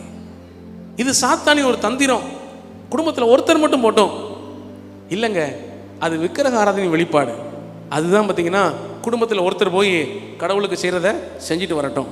அப்படி இல்லை, கர்த்தரை தேடுவது, தேவனை தேடுவதுங்கிறது ஒவ்வொருவரும், குடும்பத்தில் இருக்கிற அத்தனை பேரும் ஆண்டவரை தேட வேண்டியது அவசியம். ஹல்லேலூயா. ஆமாம், இன்னைக்கு குடும்பத்தில் சிலர் ரட்சிக்கப்படாமல் இருக்கிறாங்க, அதை குறித்து மற்றவர்களும் கவலைப்படாமல் இருக்கிறாங்க. குடும்பத்தில் எல்லாரும் ரட்சிக்கப்பட வேண்டியது ரொம்ப அவசியம். அதை குறித்து தானே பாரத்தை கர்த்தர் எனக்கு ரொம்பவே இப்போ கொடுத்து கொண்டிருக்கிறார். இந்த கிறிஸ்மஸ் கேரல் போகிறது பாருங்க, இந்த விதத்தில் எனக்கு ரொம்பவே பிரயோஜனமாக இருக்கு. ஜனங்களுடைய நிலை என்ன, ஜனங்களுடைய தேவை என்ன? ஏன்னா இப்போ நான் இந்த சொன்னனே, இந்த புது வருஷ தீர்மானத்துக்கு ஒரு பெரிய லிஸ்ட் எழுதி கொடுத்தேன்னு. ஆமாம், செல்ஃப் எவாலுவேஷன். இதை குறித்து தானே எண்ணம் எனக்கு வந்ததே ஒவ்வொரு வீடுகளை போய் பார்க்கும்போது தான். அந்த வீடுகளை பார்க்கும்போது, ஆமே, இந்த வீட்டுக்கு என்ன சொல்லணுமோ அந்த வார்த்தையை தான் எழுதி வச்சிருக்கிறேன். உங்களுக்கு தேவையானது தான் எழுதி வச்சிருக்கிறேன், படிங்க. பல குடும்பத்தை நான் போய் பார்க்கும்போது வேதனைக்குரிய காரியம் என்னன்னா, நல்ல விசுவாசியாக இருப்பாங்க, ஆனால் ஒருத்தர் மட்டும்தான் இருப்பாங்க. அவங்களுடைய கணவர், பிள்ளைகள் ரட்சிக்கப்படாமல் இருப்பாங்க. ரேரா ஒரு சில குடும்பத்தில் மனைவி ரட்சிக்கப்படாமல் இருக்கிறாங்க. ஆனால் காமனாக எல்லா இடத்துலையும் பிள்ளைகள் ரட்சிக்கப்படாமல் இருக்கிறாங்க. அப்போ என்ன ஆகிறது? நம்முடைய தலைமுறை தேவனுடைய தலைமுறையாக வர வேண்டாமா? நம்முடைய சந்ததிகள் தேவனுடையவர்களாக வர வேண்டாமா? நம்முடைய சந்ததிகள் கர்த்தரை தேடுகிறவர்களாய், ஆராதிக்கிறவர்களாய், கர்த்தரை மகிமைப்படுத்துகிறவர்களாய் வர வேண்டாமா? நாம் அடைந்த பெற்ற இந்த நன்மை, இந்த மேன்மை, இந்த விடுதலை, இந்த ஆசீர்வாதம் நம்முடைய சந்ததிகளுக்கு வேண்டாமா? நிச்சயமா வேணுங்க. நம்மளும் நம்முடைய குடும்பம் முழுவதும் கர்த்தரை அறிந்து கொள்ள வேண்டியது அவசியமா இருக்குது. ஹல்லேலூயா. ஸோ அதுக்காக வரும் நாட்களில் கருத்தாய் ஆலயத்தில் ஜெபத்தை எடுக்க போகிறோம். நீங்களும் அதை குறித்து பாரப்படுங்க. அதுக்காக நீங்களும் ஜெபிக்க ஆரம்பிங்க. நிச்சயமாய் கர்த்தர் எல்லாரையும் ரட்சிப்பார், சந்திப்பார். ஹல்லேலூயா. ஆமாம், அதை குறித்து ரொம்பவே எனக்கு பாரத்தை கர்த்தர் கொடுத்துருக்கிறார். ஆமென். குடும்பம் முழுவதும். ஆமென். இங்கே யோசுவா சொல்கிறார்ல, நீங்கள் யாரை சேவிக்க போறீங்க? நானும் என் வீட்டாருமோ வென்றால் கர்த்தரையே சேவிப்போம். ஏன்னா மீட்டவர் அவர் தாங்க, ரட்சித்தவர் அவர் தாங்க, விடுவித்தவர் அவர் தாங்க, ஆசீர்வதிச்சவர் அவர் தாங்க, இத்தனை மேன்மையும் கொடுத்தது அவர் தான். ஆனா இன்னைக்கு இத்தனை மேன்மையான ஆசீர்வாதங்களையும் அனுபவித்துக் கொண்டிருக்கிற பிள்ளைகள் இந்த கர்த்தரை அறியாதவர்களா இருந்து கொண்டிருக்கிறாங்க. ஆமா, பரவாயில்ல, கவனிங்க, வசனத்தை கவனிங்க. இத்தனை மேன்மைகளையும் ஆசீர்வாதத்தையும் பெற்றுக்கொள்ற அந்த என்ஜாய் பண்ற பிள்ளைகள் கர்த்தரை மறந்தவர்களாக இருக்கிறாங்க. அது எவ்வளவு பெரிய தீமை தெரியுமா? அது எவ்வளவு வேதனைக்குரிய காரியம் தெரியுமா? இஸ்ரவேல் ஜனங்களுடைய சரித்திரத்தில் அதை பார்க்கிறோம். என்னன்னா, ஒரு தலைமுறை கர்த்தரை தேடுகிற, ஆராதிக்கிற தலைமுறையா இருக்கிறாங்க. அவங்களுக்கு அடுத்து வந்த பிள்ளைகள் கர்த்தரை அறியாதவர்களாக இருக்கிறாங்க.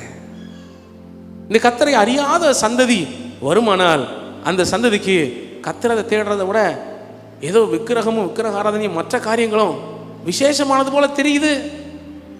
இதுக்கு லைவான எக்ஸாம்பிள் நம்ம கண்ணு முன்னாடி இருக்கிற எடுத்துக்காட்டு இப்போ இருக்கிற என்ன வெளிநாடுகள் தான். இங்கிலாந்து தேசம், அமெரிக்கா தேசம், இந்த இங்கிலாந்து தேசம்லாம் ஒரு காலத்தில் உலகம் முழுவதும் மிஷினரிகளை அனுப்புனவங்க, உலகம் முழுவதும் வேதாகமத்தை பிரிண்ட் பண்ணி அனுப்புனவங்க. ஆனால் இன்னைக்கு அந்த தேசம் எப்படி இருக்கு? கர்த்தரை மறந்தவர்களாக இருக்கிறாங்க, கர்த்தரை அறியாத ஜனமாக இருக்கிறாங்க. அப்படின்னா என்ன? ஏற்கனவே இருந்த தலைமுறை இந்த அடுத்த தலைமுறையை கர்த்தருக்குள் நடத்த தவறி போனார்கள். நமக்கு பெரிய பொறுப்பு இருக்கு. இது சாத்தானுடைய மிக முக்கியமான ஒரு தந்திரம். என்னன்னா, குடும்பத்தில் ஒருத்தர் மட்டும் போங்க, மற்றவங்கெல்லாம் அப்போ பரலோகத்துக்கு ஒருத்தர் மட்டும் போனால் போதுமா? எல்லாரும் போகணுமே. அவரவரோட ஆத்மா மீட்கப்படணும், ரட்சிக்கப்படணும், நித்திய ஜீவனை பெற வேண்டுமே. ஸோ 2024 எல்லாரும் ஒரு முக்கியமான தீர்மானம் எடுங்க. என்ன அப்படின்னா, என் குடும்பம் முழுவதும் ஆண்டவரை தேடணும், ஆலயத்துக்கு வரணும், கர்த்தருடைய பிள்ளைகளாக வாழணும். ஹல்லேலூயா. அதுக்காக தீவிரமாய் ஜெபிக்க, பிரயாசம் எடுக்க, வசனத்தை பேச, போதிக்க, ஆமென், தீவிரமாக முயற்சி எடுங்க. கர்த்தர் நிச்சயமாய் சந்திப்பார், ரட்சிப்பார், திருத்துவார். இதில் என்ன வேதனைக்குரிய காரியம் என்னன்னா, அந்த பிள்ளைகள் வளர்கிற நேரத்தில், அந்த நேரத்தில் அவங்கள கர்த்தருக்குள்ள நடத்த, சரியான பாதையில் நடத்த திருத்தாமல் விட்டுறாங்க. வளர்ந்த பிறகு அதுக்கப்புறம் ஒன்றும் பண்ண முடியல. அப்புறம் என்ன தான் செய்ய முடியும்? ஜெபம் மட்டும்தான் பண்ண முடியும். அப்போ சிறு பிள்ளைகளாக இருக்கும்போதே அந்த பிள்ளைகளை கர்த்தருக்குள்ள நடத்த தீர்மானிங்க. இந்த பிள்ளைகளை நடத்துவதற்காக சில்ட்ரன்ஸ் வொர்ஷிப் நடத்துகிறோம். அங்கே எவ்வளோ பேர் எவ்வளோ பிரயாசத்தோட வேலைகளை செய்து கொண்டிருக்கிறாங்க. ஆனால் அந்த சில்ட்ரன்ஸ் வொர்ஷிப்புக்கு தங்களை பிள்ளைகளை அனுப்பாத பெற்றோர்கள் உண்டு. வருத்தப்படுவீங்க. எப்போ? அந்த பிள்ளை வளர்ந்த பிறகு.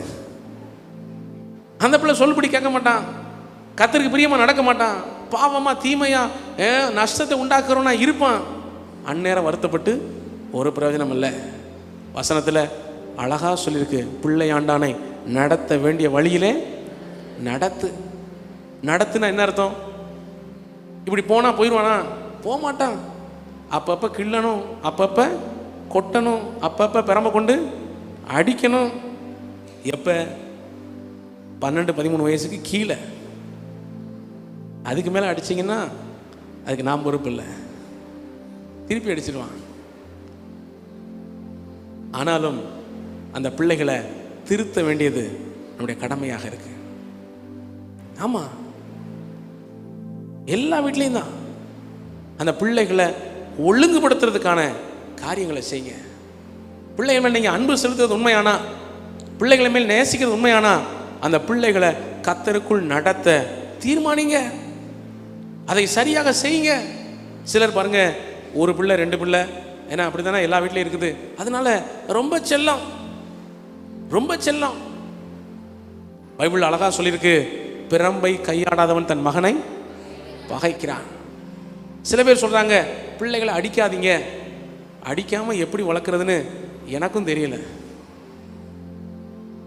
அதனால எங்க வீட்டில் அடிக்கிற டிபார்ட்மெண்ட் என் மனைவி தான். நான் அடிக்கிறேன்னு பிரம்ப தூக்குறேன், என் பிள்ளைங்களாம் சிரிக்கிறாங்க. டேடி நீங்கள் அடிக்க மாட்டீங்க டேடி, பேசி பேசி என்னையை திருப்பி காமிச்சிடுறாங்க. ஆனால்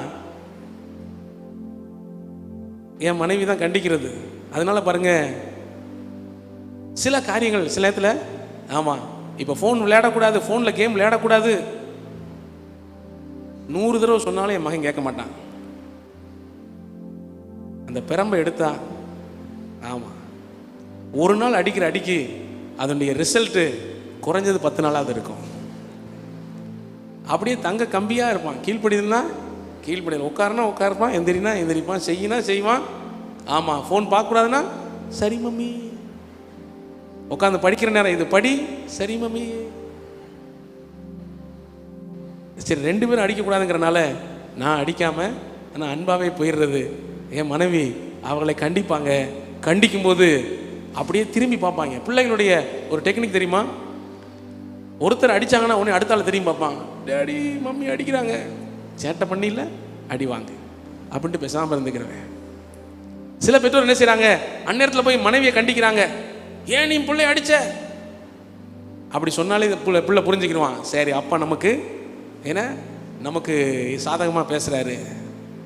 அப்படி இல்லை. குடும்பத்தில் ஒருத்தர் கண்டிக்கிறவங்களா இருந்தாங்கன்னா கண்டிப்பாக கண்டிக்கிறவங்களா இருங்க. அதை மற்றவர்களும் அதை அக்னாலஜ் பண்ணுங்க. ஆமாம், அம்மா அடித்தது சரிதான், அல்லது அப்பா அடிக்கிறாருன்னா அப்பா அடித்தது சரிதான், நீ திருந்த வேண்டிய காரியத்தில் திருந்து மனம் திரும்புன்னு சொல்லுங்க. பிள்ளைகளை நடத்த வேண்டிய வழியில் நடத்துங்க. சில்ட்ரன்ஸ் வொர்ஷிப்புக்கு தவறாமல் அனுப்புங்க. அல்லேலூயா. உங்கள் பிள்ளைக்கு பேச தெரியுமானால் போதும், அந்த பிள்ளையை அனுப்பிடுங்க. ஒரு வயசுலேயே இப்போ வண்டியாக பேசுகிறாங்க பிள்ளைங்க. அதனால் அந்த பிள்ளைங்களை என்ன செய்யுங்க, சில்ட்ரன்ஸ் வொர்ஷிப் அனுப்பிவிட்டு வசனத்தை படிக்க வச்சு பாட்டை பாட வச்சு கர்த்தரை மகிமைப்படுத்த வைங்க. ஹல்லேலூயா, அல்லேலூயா. ஆமாம், எனக்கு ரொம்ப ஆச்சரியமாக இருக்குது. எங்கள் வீட்டில் பிள்ளைகளெல்லாம் நான் சின்ன பிள்ளையா இருக்கும்போது பாடுனேன் அந்த சாராள் நூரஜி பாட்டெல்லாம் பாடுறாங்க. எனக்கு ஒரு நாள் கேட்டேன், எப்படி அந்த பாட்டெல்லாம் தெரியும் உங்களுக்கு? சர்ச்சிலேயே இப்போ நம்ம பாடலையே, எப்படி தெரியும்? எங்களுக்கு சில்ட்ரன்ஸ் வொர்ஷிப்பில் சொல்லி கொடுத்தாங்க. இதில் என்ன ஆச்சரியம்னா, தமிழ் பாட்டே தெரியாத என் மகையெல்லாம் பாடுறான். எந்த தமிழ் பாட்டும் தெரியாது. சமீபத்தில் கூட ஏதோ ஒரு பாட்டை தப்பா பாடிக்கிட்டு தான், ரொம்ப காமெடியாக இருந்துச்சு. ஆனாலும் பரவாயில்ல, பாடுகிறான், கர்த்தரை மகிமைப்படுத்துகிறான். ஹல்லேலூயா. ஒருத்தர் மட்டும் போனால் போதும். இது சாத்தானுடைய தந்திரம். இன்னைக்கு ஆலயத்தில் உங்கள் குடும்பத்தார் எல்லாரும் இருக்கிறாங்களா? இல்லைன்னா நீங்கள் இன்னைக்கு சரிப்படுத்த வேண்டிய காரியம் இருக்குது. ஒரு தகப்பனாக, ஒரு தாயாக, குடும்பத்தின் பொறுப்பாளராக நீங்கள் சரிப்படுத்த வேண்டிய காரியம் இருக்குது. உங்கள் வாழ்க்கையின் மிக முக்கியமான ஜெப குறிப்பு இதுவாக இருக்கட்டும். ஹல்லேலூயா. உங்கள் குடும்பத்தில் யார் ஆலயத்துக்கு வராமல் இருக்கிறாங்களோ அவங்க தான் நீங்கள் சந்திக்க வேண்டிய ஆத்துமா. இந்த 2024 ரெட்ஷிப்புகளை நடத்த வேண்டிய ஆத்துமா அவர்கள் தான். யோசித்து பாருங்க. நீங்கள் பரலோகத்தில் ஆண்டுடைய சமூகத்தில் ஆண்டவர் வரும்போது ஜம்முன்னு ஜாலியாக இருப்பீங்க.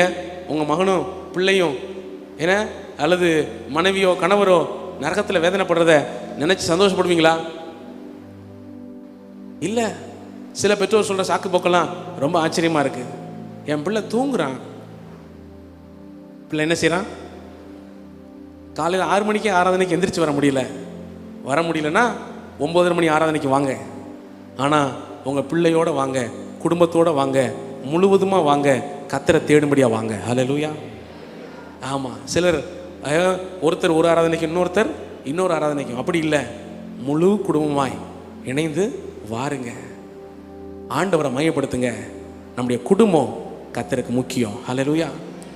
ஆமாம், உங்கள் குடும்பம் உங்களுக்கு முக்கியமான உங்கள் குடும்பம் ஆண்டவருக்கு முக்கியம்.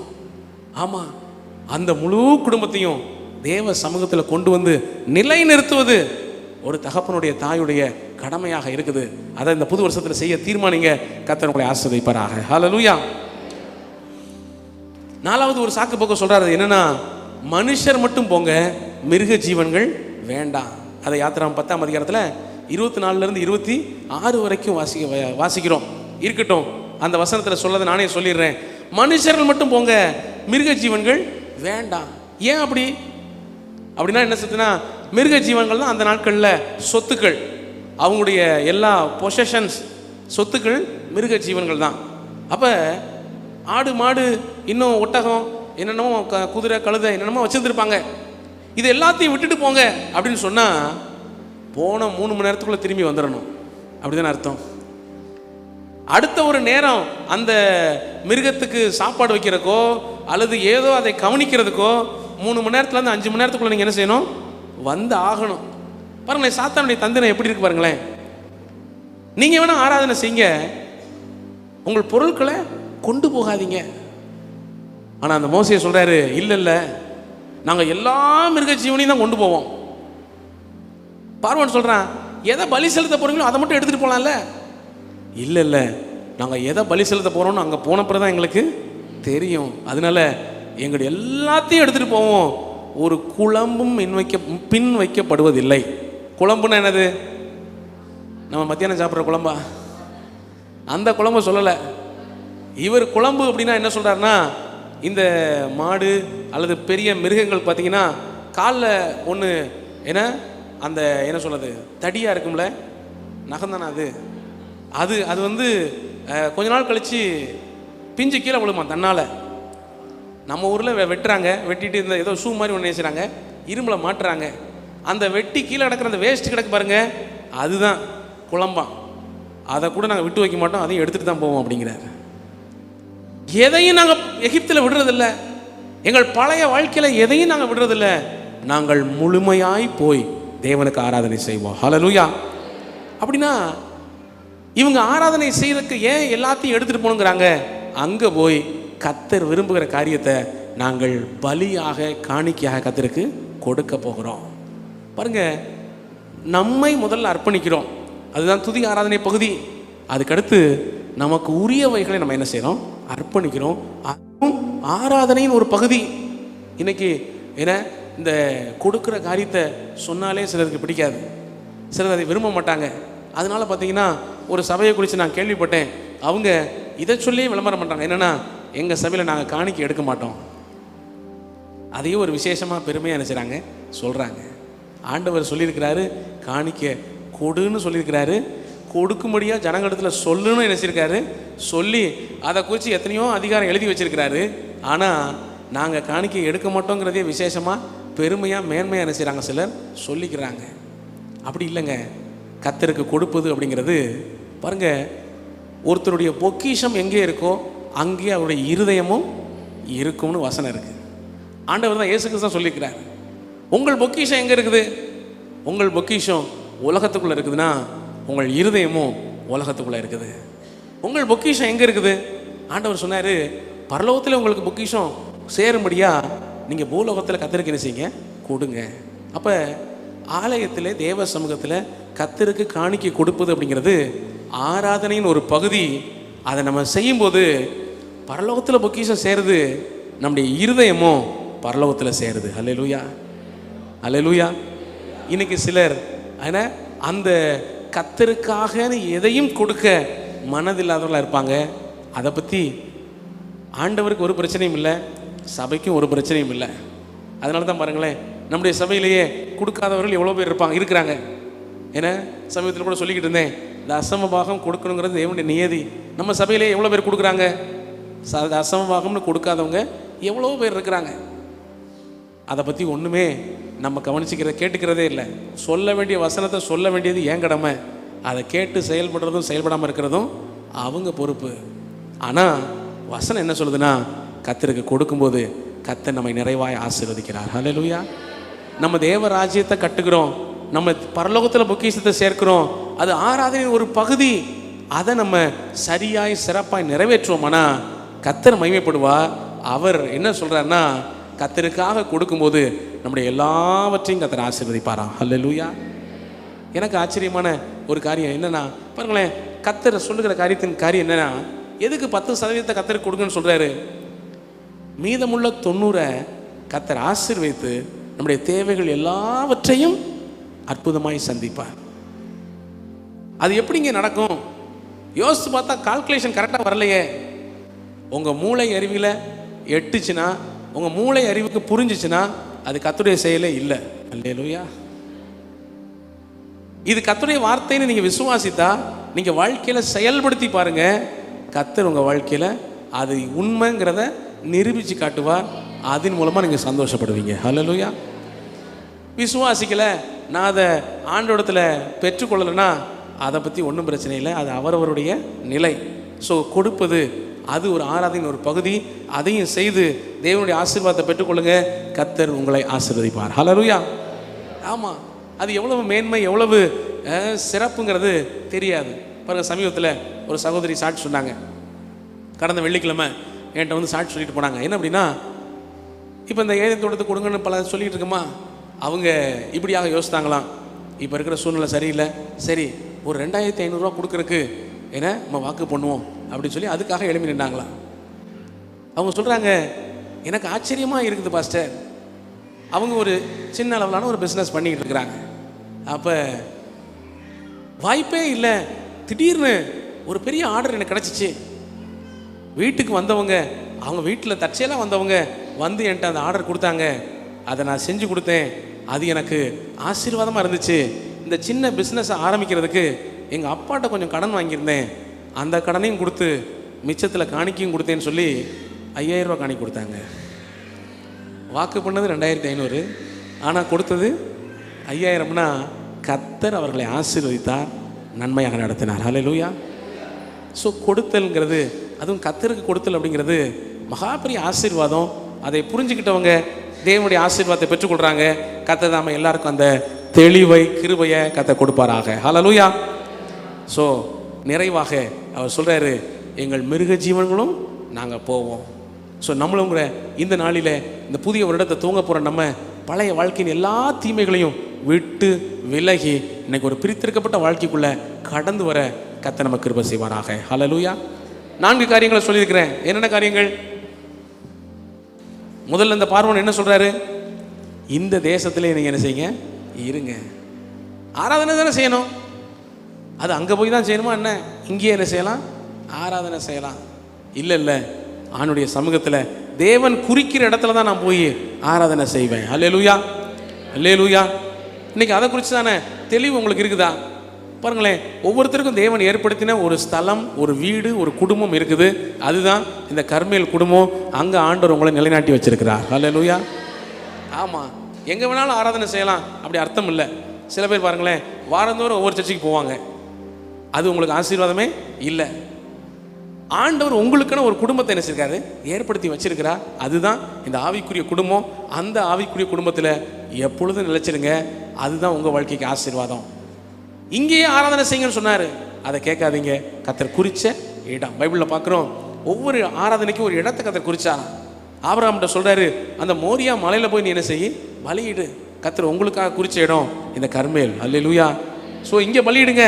2வது சொல்கிறாரு, அதிக தூரம் போகாதீங்க. நீங்கள் என்ன செய்ய போகிறீங்க? என்ன செய்ய போகிறீங்க? அதிக தூரம் போங்க, ஆண்டவரை தேடுவதற்காக அதிக தூரம். 3வது சொல்கிறாரு, குடும்பத்தில் ஒருத்தர் மட்டும் போங்க. நீங்கள் என்ன செய்ய போகிறீங்க? ஆமாம், எத்தனை பேர் அதை சொல்ல போகிறீங்க? சொல்லுங்கள் பார்க்கலாம். எத்தனை பேர் போக போகிறீங்க? ஒருத்தர் மட்டும் போக போகிறேன். குடும்பத்தோட யாரெல்லாம் போக போகிறீங்க? ஆண்டவரை தேட. கடைசியா, நாங்கள் மட்டும் இல்லை, எங்கள் பொருட்களையும் நாங்கள் கொண்டு போய் கர்த்தரை ஆராதிக்க போகிறோம். ஹல்லேலூயா. கர்த்தருக்கு கொடுப்பதிலும் தாராளம் உள்ளவர்களாய் நீங்கள் உங்கள் இருதயத்தை விசாலமாக்கி கொள்ளுங்க. கர்த்தர் வசனத்தின்படியா நிச்சயமாக உங்களை ஆசீர்வதிப்பார்.